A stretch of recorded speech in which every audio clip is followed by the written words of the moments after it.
नमस्कार, आदाब, सत श्री अकाल मित्रों, स्वागत है एक बार पुनः आप सभी का समाधान कार्यक्रम में। मित्रों, गांधी जी के 3 बंदर बहुत प्रसिद्ध हैं। हम सब जानते हैं, ना बुरा देखो, ना बुरा सुनो, ना बुरा बोलो।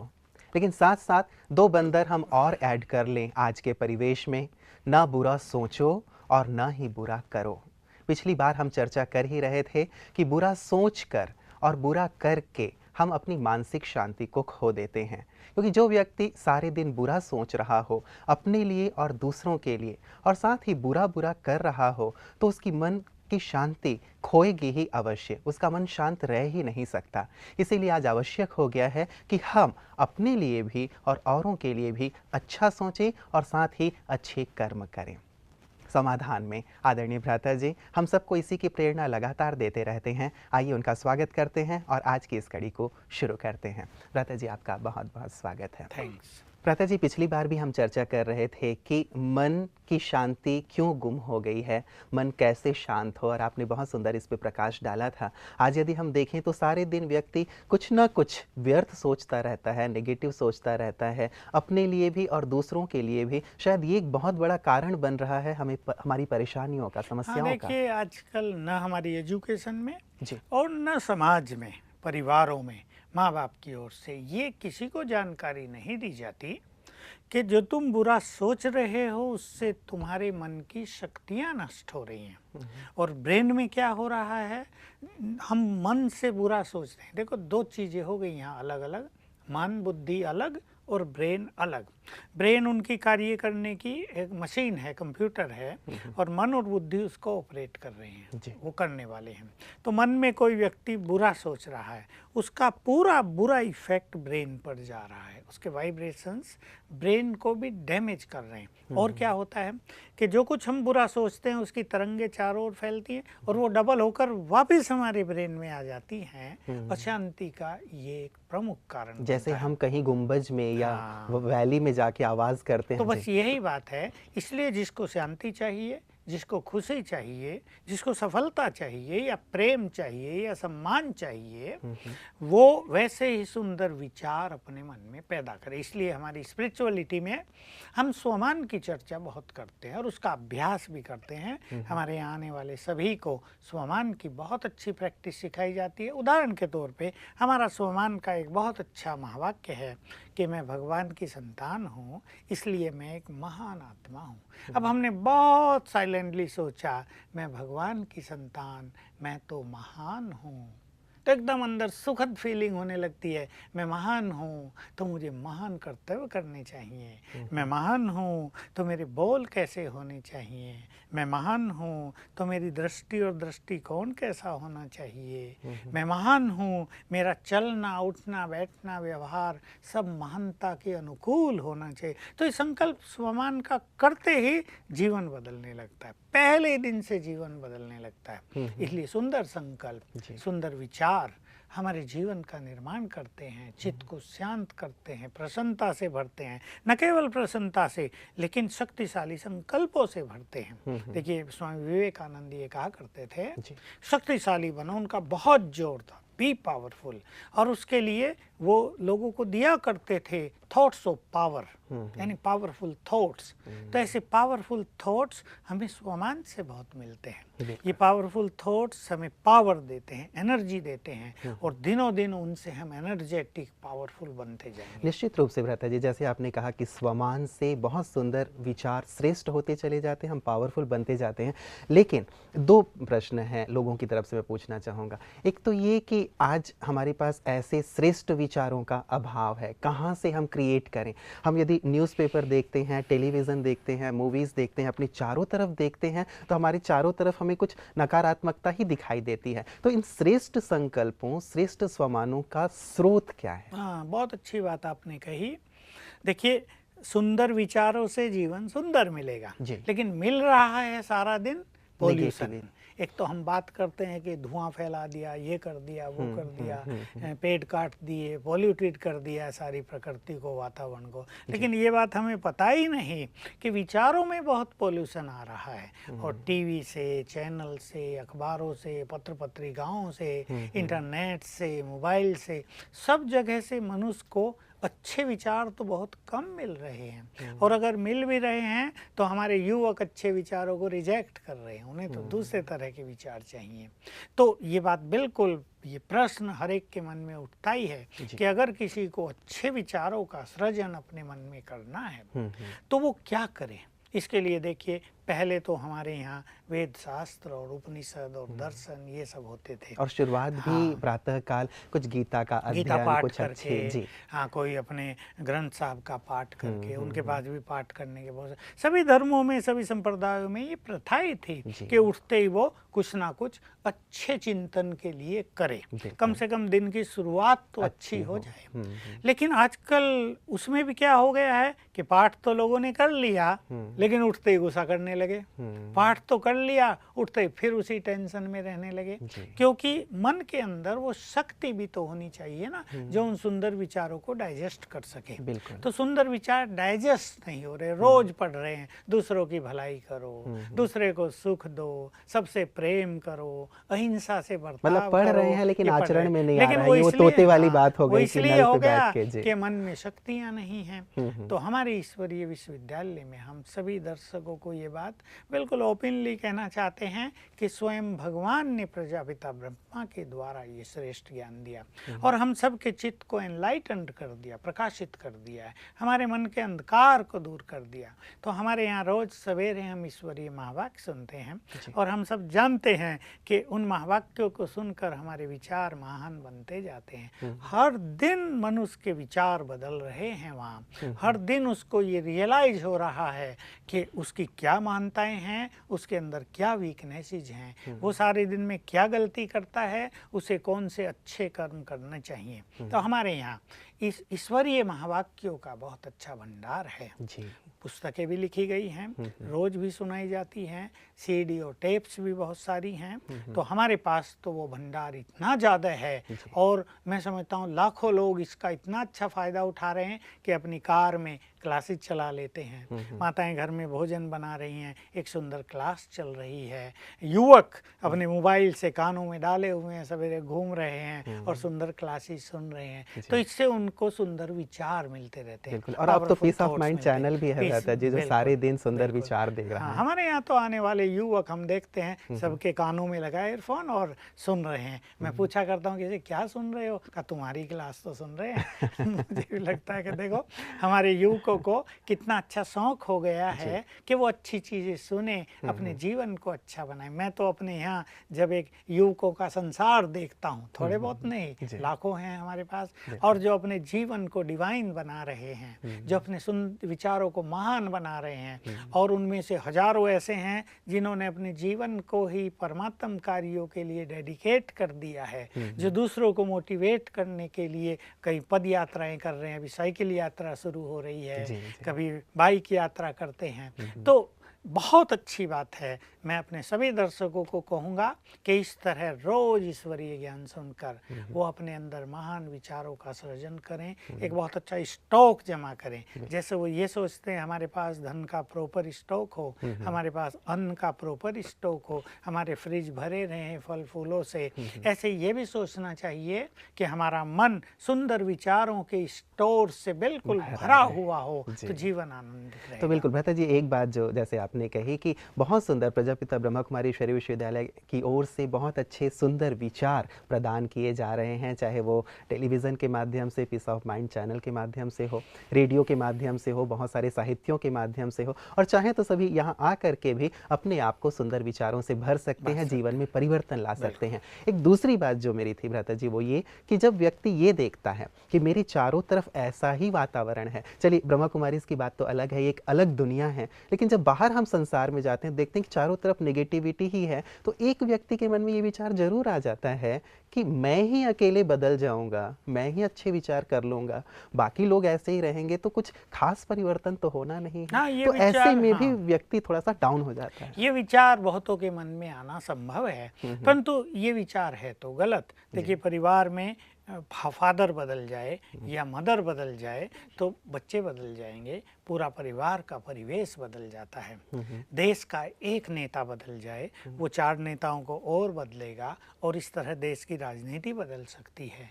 धर्म गुरु एक बहुत महान बन जाए, 10 सन्यासियों को महान बनाएगा, उससे धर्म का प्रचार होगा। तो संसार में एक एक व्यक्ति ने ही तो बड़ा बड़ा काम किया है ना, एक एक ही तो हुए हैं। स्वामी विवेकानंद भी तो अकेले थे, स्वामी दयानंद सरस्वती भी अकेले थे, महात्मा गांधी भी तो कभी अकेले ही चले थे ना, पीछे समूह उनके साथ जुड़ता गया।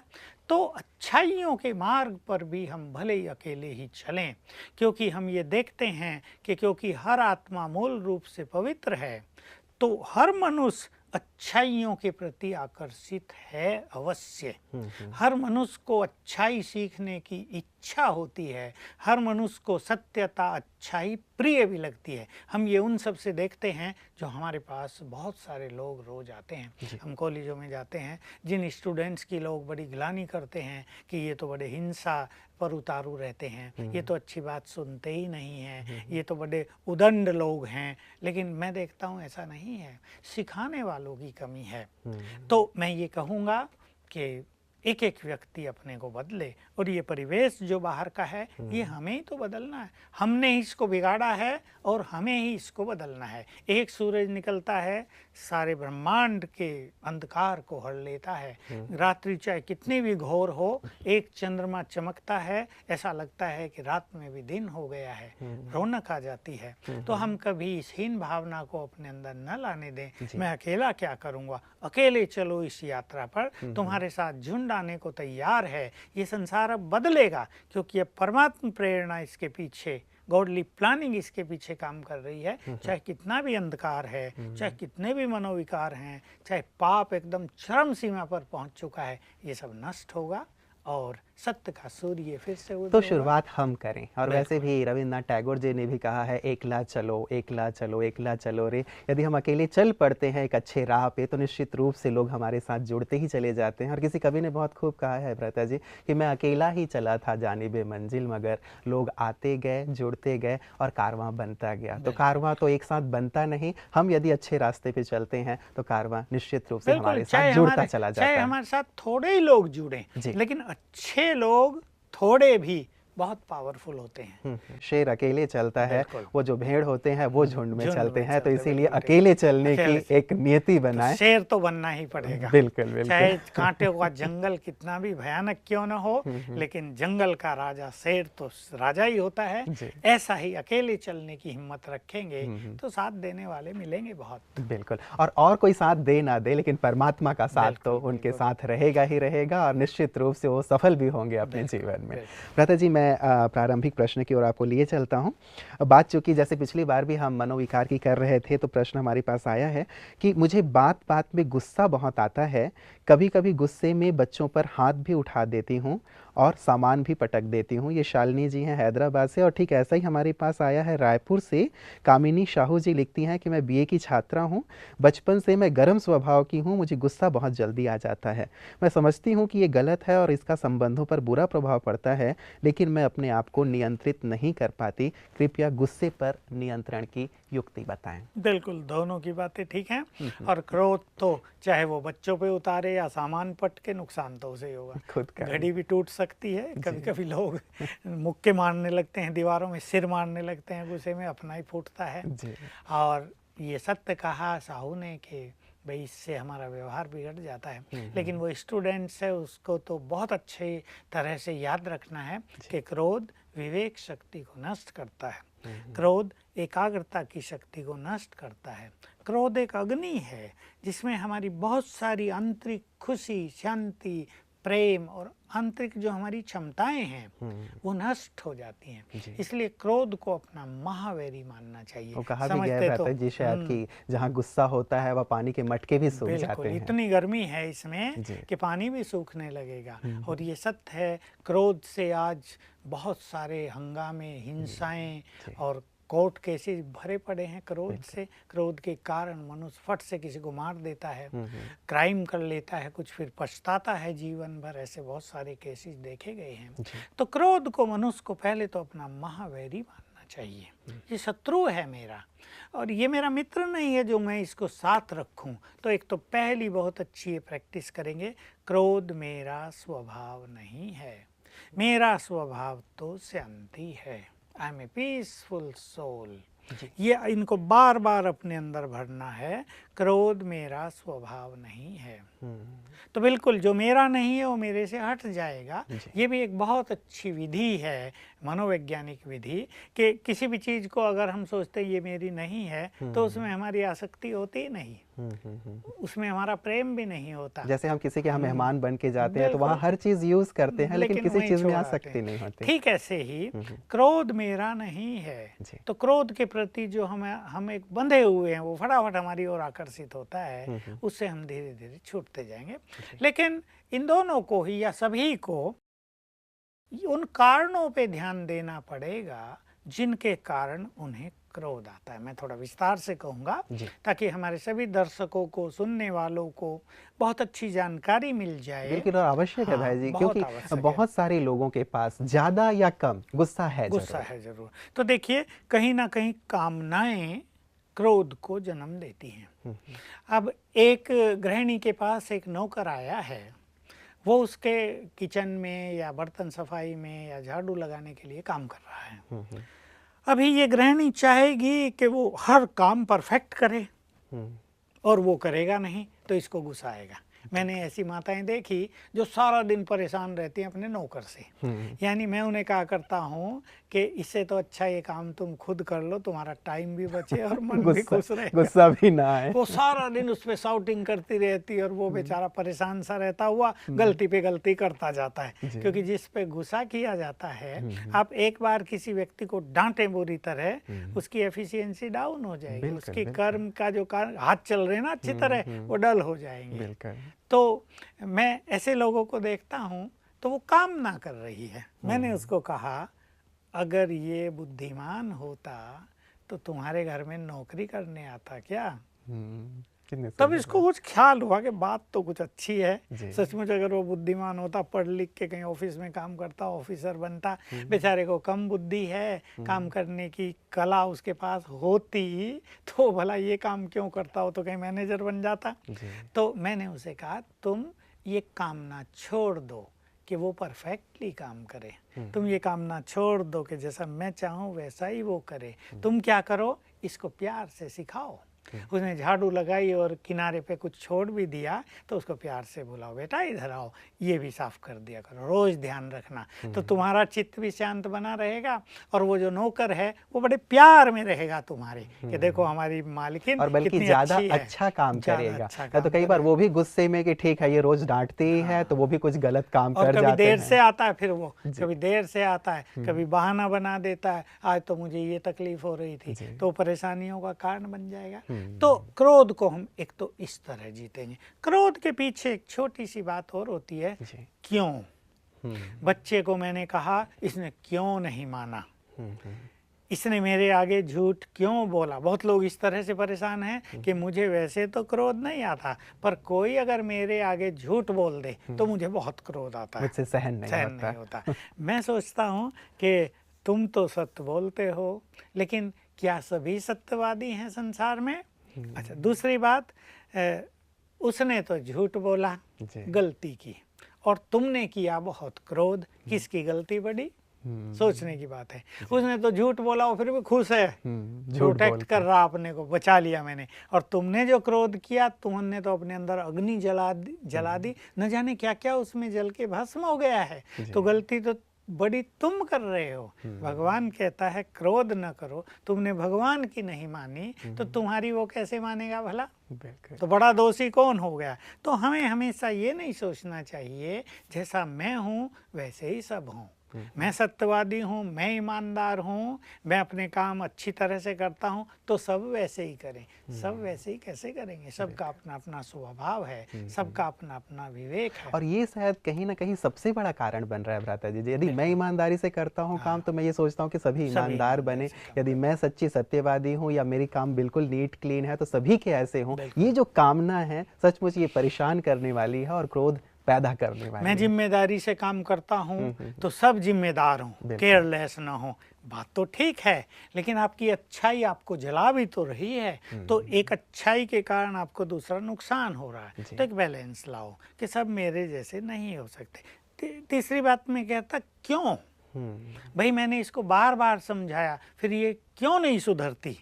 एक टीचर है, वो स्टूडेंट्स को बार बार कुछ चीज़ सिखा रहा है, वो नहीं ठीक कर रहे हैं तो गुस्सा आता है, पिटाई करता है। कई टीचर्स मेरे पास आते हैं, हमको बहुत गुस्सा आता है भाई, हम बच्चों को पीट देते हैं, जब वो बार बार कहने पे भी काम नहीं करते, फिर घर में जाते हैं तो बड़ा दुख होता है।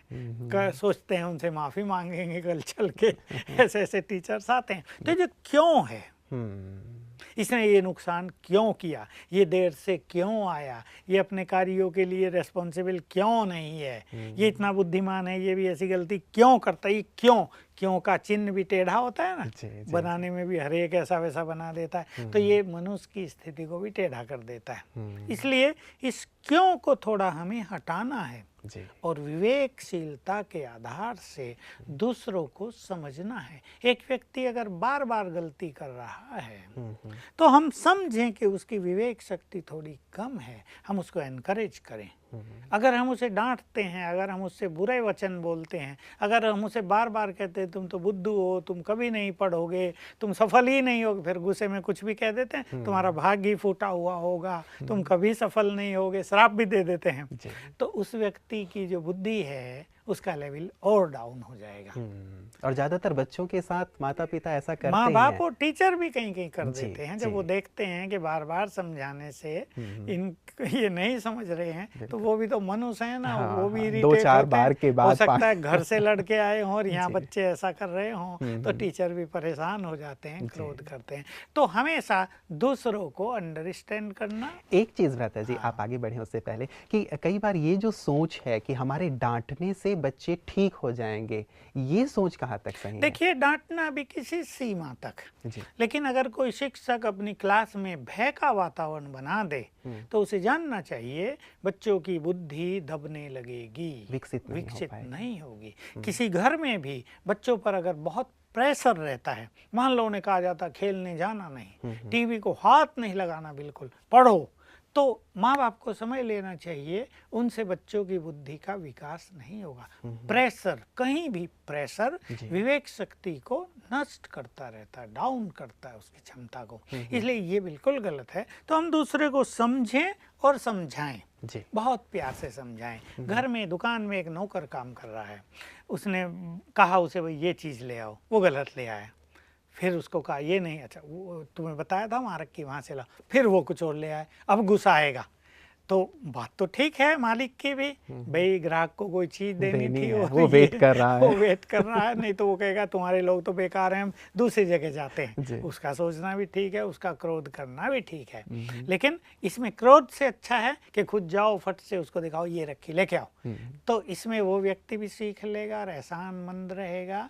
व्यवहार जो हमारा अच्छा है दूसरों पर बहुत अच्छा प्रभाव डालता है, सम्मान बढ़ाता है दूसरों के अंदर में। तो हम कोशिश करें हम अपनी शांति स्थिति को, प्रेम की स्थिति को, खुशी की स्थिति को बढ़ाते चलें और ये जो क्रोध की अग्नि है इसे घटाएं। हमेशा हमें याद रखना चाहिए जितना सहज भाव से हम काम करेंगे, जितना सिखाने की भावना हम दूसरों को रखेंगे और अपने चित्त को जितना हम शांत रखेंगे, उतना हमारी उन्नति होगी, वातावरण चारों ओर सुंदर होगा। नहीं तो क्रोध की अग्नि किसी को हाई ब्लड प्रेशर कर रही है, किसी के हार्ट पे इफेक्ट डाल रही है। कई तो इतना क्रोध कर लेते हैं कि उन्हें सिर दर्द हो जाता है। हमारे यहाँ भी एक है, इतना क्रोध कर लेते हैं कभी कभी सिर दर्द हो जाता है, फिर बैठे हैं उदास, नींद नहीं आ रही, पानी पिलाओ, गोली ला के दो। तो ये दयनीय स्थिति, इससे बचना चाहिए हमेशा। हम पीसफुल रहें, अपने ऊपर भी है, हमें एक निश्चय कर लें कि नहीं, क्रोध के द्वारा मुझे काम नहीं कराना है, शांत भाव से काम कराना है। क्रोध से काम बनते नहीं, बिगड़ते हैं कहीं। लेकिन कहीं कहीं एक स्थिति ऐसी आती है समाज में आजकल जहाँ लोग ये कहते हैं अगर क्रोध न करें तो लोग काम नहीं करेंगे।